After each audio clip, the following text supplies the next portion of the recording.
Hello friends, welcome to బామా corner. ఈ రోజు మన ఛానల్లో రెసిపీ వచ్చేసి చెరువు సందువ చేపల్ని పులుసు ఏ విధంగా పెట్టుకోవాలి, ఎంత ఈజీగా ఎలా పెట్టుకోవాలో నేను ఈ రోజు మన వీడియోలో చెప్పబోతున్నాను. ఫ్రెండ్స్, మీరు కూడా తప్పకుండా వీడియోని చూసి ట్రై చేయండి. వీడియోని చివరి వరకు చూడండి, మధ్యలో ఎక్కడ కూడా స్కిప్ చేయొద్దు. మరి ఇంకెందుకు ఆలస్యం, ఎలా ప్రిపేర్ చేయాలో ఇప్పుడు చూసేద్దాము. ఇక్కడ నేను దీనికి పులుసు కోసం మనకి ఆనియన్ పీసెస్ అనేవి ఎక్కువగా ఉంటేనే బాగుంటాయి ఫ్రెండ్స్. అందుకని నేను ఇక్కడ 2 పెద్ద ఉల్లిపాయలను తీసుకొని చిన్నగా కట్ చేసి పెట్టుకున్నాను. అలానే పచ్చిమిర్చిని కూడా ఎక్కువ వేసుకుంటే పులుసు చాలా టేస్టీగా ఉంటుంది. అందుకని ఇక్కడ నేను ఒక 7 నుండి 8 పచ్చిమిరపకాయలు మధ్యకి కట్ చేసి పెట్టుకోండి. ఒక 2 టమాటాలను కూడా నేను చిన్నగా కట్ చేసి పెట్టుకున్నాను ఫ్రెండ్స్. ఇక్కడ నేను టమాటాని ప్యూరీని ఈ విధంగా మనం చేసుకొని మిక్సీ జార్ లో చేసుకొని పక్కన పెట్టుకుందాము.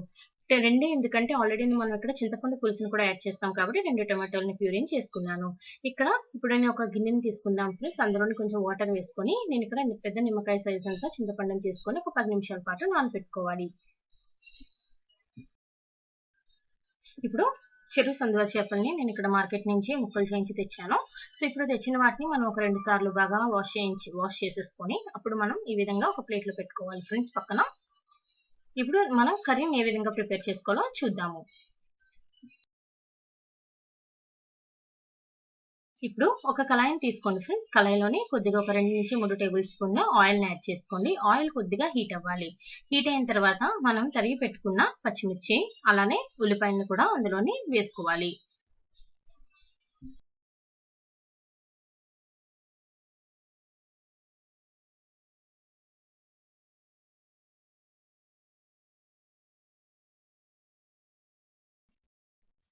ఉల్లిపాయలను కూడా వేసుకొని మనం లైట్ బ్రౌన్ కలర్ వచ్చే వరకు వీటిని చక్కగా ఫ్రై చేసుకోవాలి.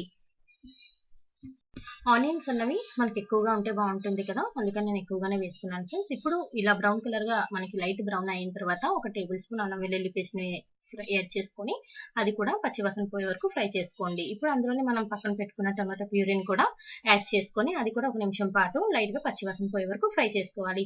ఇప్పుడు మనకి చూసారు కదా ఫ్రెండ్స్, ఈ విధంగా చక్కగా టమాటోస్ అన్ని కూడా చాలా మగ్గినట్టు మనకి ఫ్రై అవ్వాలన్నమాట. ఇప్పుడు ఇందులోని మనం టమాటా పులుసుని చింతపండు పులుసుని యాడ్ చేసుకోవాలి.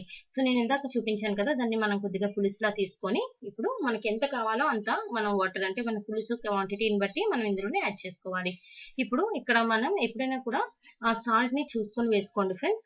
మనకి సరిపోకపోతే మనం చివరిలో కూడా వేసుకోవచ్చు. తగినంత సాల్ట్ ని యాడ్ చేసుకొని ఇప్పుడు మనం ఇక్కడ నేను బెల్లం వేస్తున్నాను ఫ్రెండ్స్. అంటే బెల్లం నేను ఇక్కడ వాటర్ లా కొంచెం కరిగించేసి నేను వేసుకున్నాను. లేదంటే మీరు బెల్లం ముక్కను కూడా యాడ్ చేసుకోవచ్చు.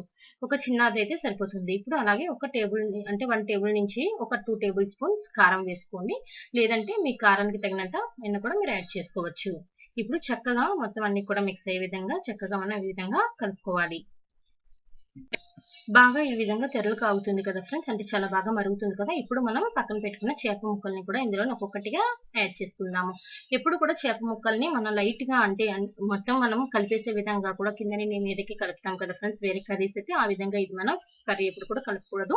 నేను వీడియోలో చూపిస్తున్న విధంగా జస్ట్ అంటే మనకి ఆ ముక్కల్ని జస్ట్ ములిగే విధంగా జస్ట్ మనం కొంచెం మూవ్ చేసుకుంటే సరిపోతుంది అనమాట.